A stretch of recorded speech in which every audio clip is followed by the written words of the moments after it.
have won the NFC, so they are going to have home field advantage. They will have a bye. The road to the Super Bowl goes through Detroit on the NFC side. So are they the scariest team in the NFL, Keyshawn? I don't necessarily know if they're the scariest team in the NFL, but they are the scariest team in the NFC because that guy, number 15, that I just talked about with Andy Reid, until they lose in the entire league, they're the king of the mountain.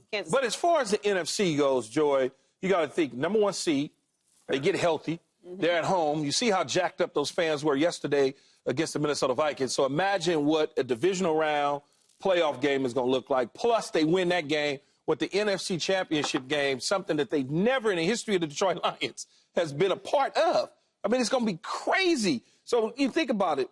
Every single time that defense was bending, they wasn't breaking.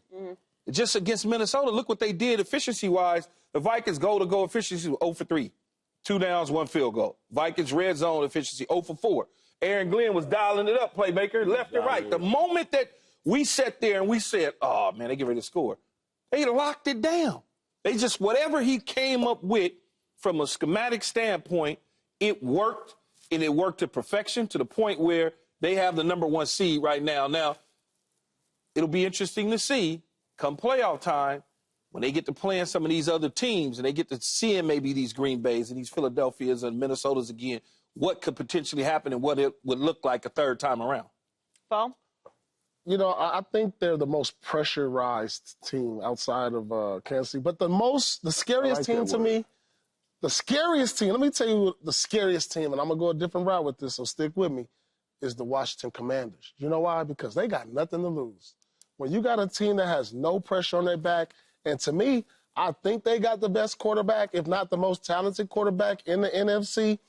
I truly believe that they can get to the NFC Championship, and when you got a guy who's as talented as him and unpredictable, who is tough to scout, anything can happen with Jaden McDaniels. So in my eyes, they're the scariest team in the NFL because I honestly can see them in the NFC Championship and possibly the Super Bowl. Okay, so we got the Chiefs. We've got Jaden Daniels and the Commanders. For me, it is Detroit. And when we say scary, I think about how many different ways can you beat me? And they can beat you with so many different ways. No matter what you take away, they find a way to beat you. This guy had 5 interceptions. They still won the game. He throws 5 TDs. They win the game. He has an okay game yesterday. 3rd worst passer rating at 80. They still win the game. It doesn't matter what you try to do. You guys talked about it, too, now. That defense, we talked about how many people they've lost on that defense. They still find people and make plays. And Aaron Glenn's doing a wonderful job. To me, it proves what I've always said. I don't hear that defense win championships. Points wins championships. And this team scores the most points in the National Football League right now. First-ranked scoring defense at 33 points a game. They are second-ranked total offense at 409.5 yards per game. So second-ranked pass offense, they can throw the ball.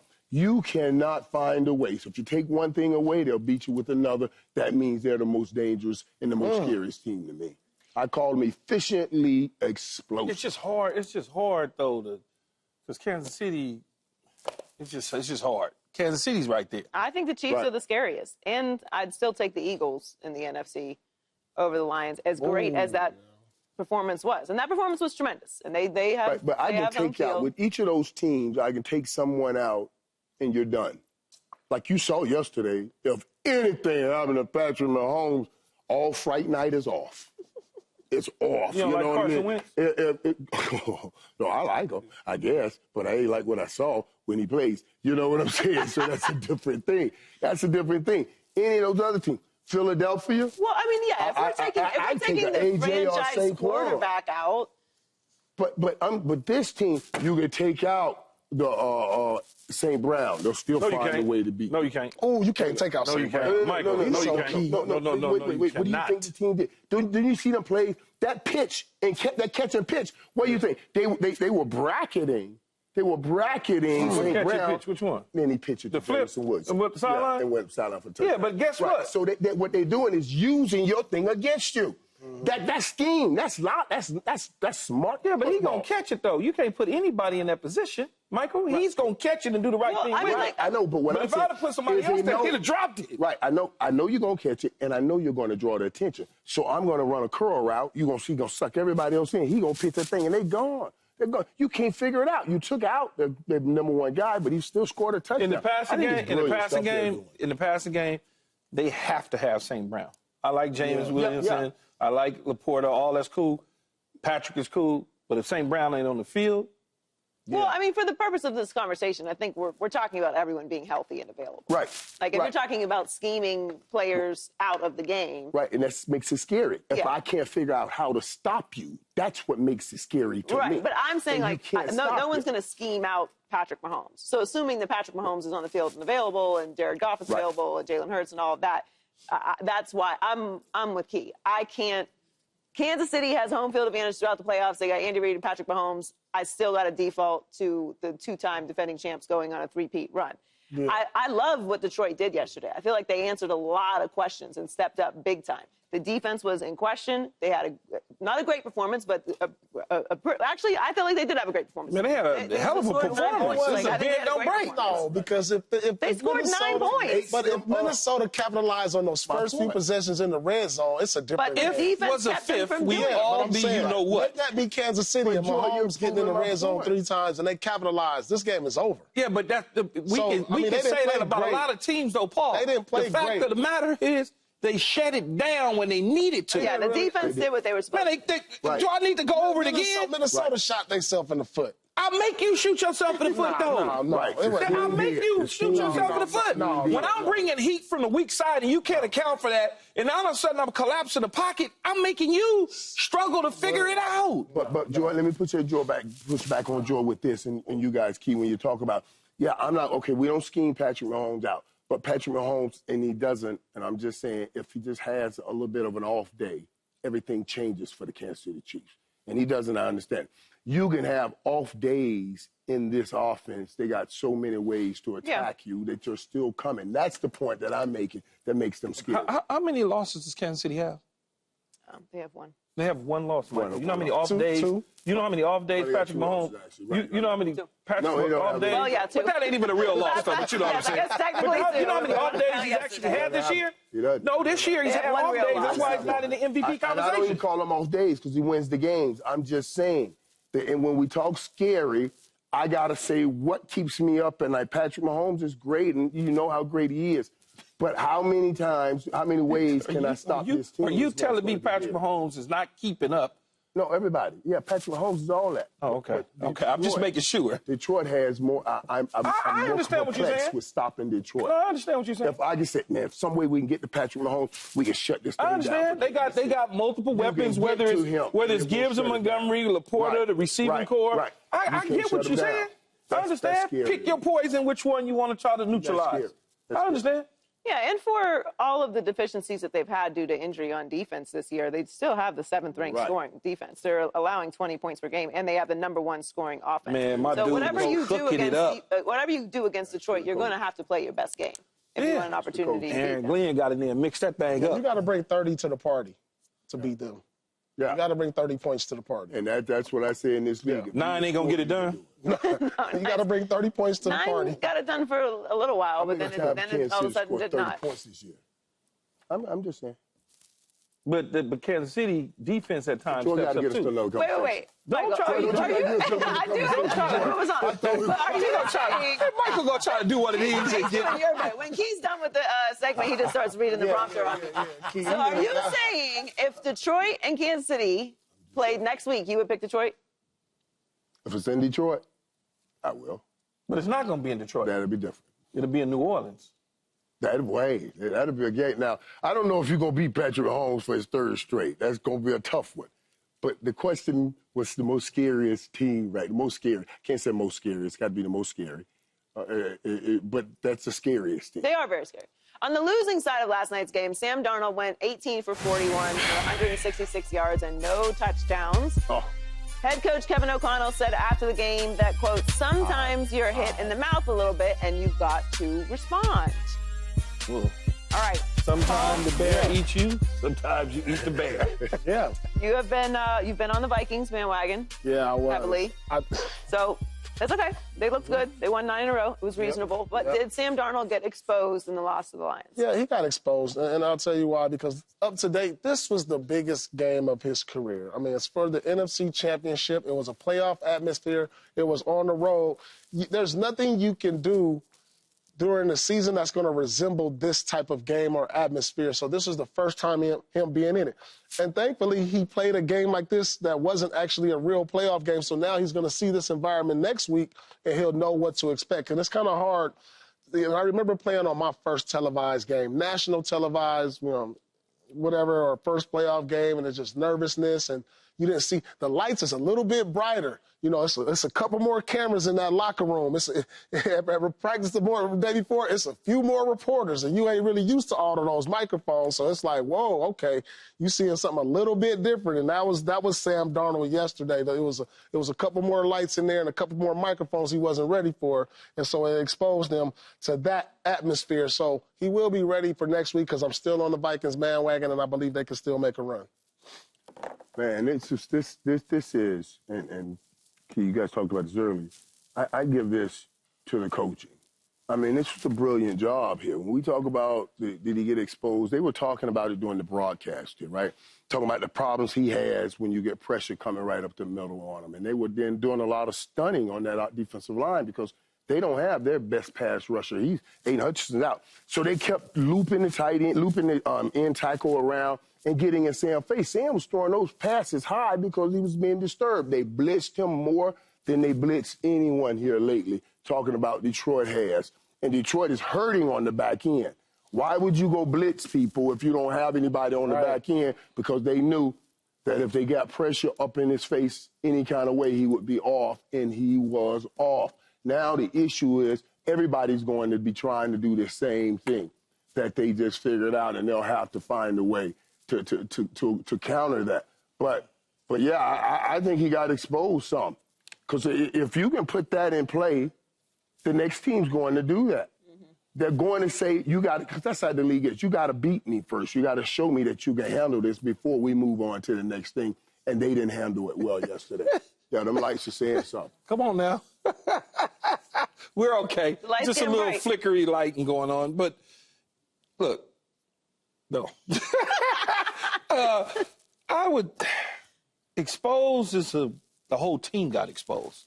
I'm not going to just put it on Sam, even though Sam has been the topic of conversation based on the contract situation that's coming up and J.J. McCarthy and the playoffs and all of them got exposed, if that was the case. Aaron Glenn, much like you just said, playmaker, pressure up front, can't step into his throws. The back end will be able to hold up for however long, as long as we can apply that pressure to Sam Darnold. That was something that they did. They don't want to keep putting their DBs in that type of situation every single game. This was a perfect situation to do that in. Right. Now, when you look at it, one of the biggest things I said going into the game about Sam is I need to see him in a playoff before we start talking about contract. This was a playoff atmosphere and environment. He didn't show up well, but none of them did. Jordan Addison had no catches, no yards. Okay? When you look at throws right there, Key, you see these throws? Oh, yeah. Those are plays they would have made. He can't step into it. This is what high-profile games, it causes anxiety to some players. It causes anxiety. And this was his first opportunity to really be in this winner go home, take all situation, even though they're not going home, but they went from 1 seed down to the 5th seed, which is a big drop off. They got to go on the road on Monday night to play the Rams, who beat them earlier in the year. I mean, when you start to think about that, that's a lot of pressure for a guy that's never been in that situation before. But I think all of them as a team, as a whole, didn't play well. 31 points was hung on them. They only scored 9. We can't just sit there and say it's all Sam Darnold. Well, you know, quarterbacks get all the credit. Yeah. And then because of that, they should get a lion's share of the criticism when they don't play up to the expectations that we have for them. That was supposed to be a shootout. That was supposed to be a tough game for both teams that goes down to the wire. Right. And the Lions said, and they did a great job of not only shutting him down. What was it at halftime? It was like 10-9 at halftime. No, 10-6 at halftime? Yeah, and then it wasn't. But we're talking about a beat-up Detroit defense. How can that hold the Vikings to 3 of 13 on third down? No, it's a great job by them. Right. It's a great job by AG. So that tells you, right, something about, I don't know, the Vikings, man. But this is a bad time to have this kind of loss. Yeah. You're on a 9-game winning streak. You have big expectations going into Detroit. You have the opportunity to get home field advantage in number 1 seed. We have questions about all season long. Do we trust the Vikings? Well, some people trust the Vikings. Yeah. My question is this a regular season thing? Because we do see teams during the regular season look phenomenal, go on long streaks, be functional, put up great numbers, and then when the lights get bright, it's not quite the same team. They now, just I'm ran not up saying against one of the best teams, though. They're one of the best teams. Yeah, but are they obviously are better than Detroit, though. But going into this weekend, everyone thought this was one of the best teams. Their record would tell you this is one of the best teams. I still think they are one of the best teams. But it can't be the excuse that they played the best team. They're about to play all the best teams. No, I'm saying I still think they're one of the best teams. Can the Rams, though, duplicate they beat them what 30 Detroit did to Sam Darnold and company? I don't see where they're going to be able to bring the type of pressure that comes to bear at the quarterback position and not allow Jordan Addison and company and Justin Jefferson them to be able to eat. I don't see that happening because that's not their style of play. They're not going to lock up and play, a large percentage of man-to-man. AG was down to man-to-man like he was like he was still playing. So you didn't lose any confidence in them from this game? No, I didn't. I didn't lose confidence in them. Not at all. I just think that the scheme and the personnel grouping and what AG did to them defensively is what the big problem was. I don't see the Rams doing that. You don't see the Rams being able to duplicate that, Michael? I do. I do because if I'm doing stunts on defensive line, and you're just trying to get people in the face of that quarterback. Now, the question is, he missed those throws yesterday. Mm-hmm. The Rams are going to try that. They're going to try that. No, they are. He's going to have to make those throws. And then we'll be right back here next week if he makes those throws and say, oh, man, he stepped up, he did it. Or we'll say, I told you, he did it again, and they're going home. But we'll find out here in a few days. I guarantee it, because the Rams are going to do it. Did you lose any confidence? I did.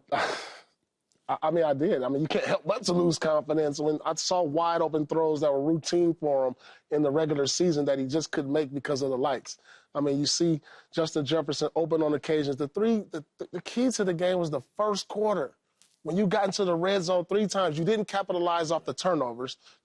This is what you have to do when you're trying to win on the road, when you're trying to win playoff games. You guys turn the ball over. Vikings have done it every game, and they capitalize. When you don't do that, and when I see Sam Darnold look like he's panicking, every possession it look like he was panicking.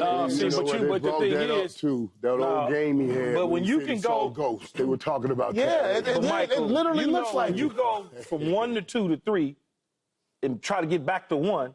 It's over. Yeah, that ain't got nothing to do with him. He's scanning the field. He's doing his job. 1 to 2 to 3.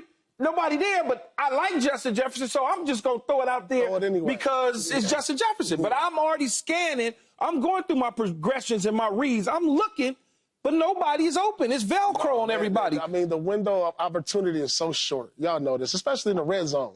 There was opportunities, but there were opportunities. But he just didn't take advantage of it. He didn't make the play. And the other team's only going to give you so many opportunities to take advantage of, so especially a good team. Subscribe here to get the latest from Speak, and go watch a few segments from our other shows on FS1.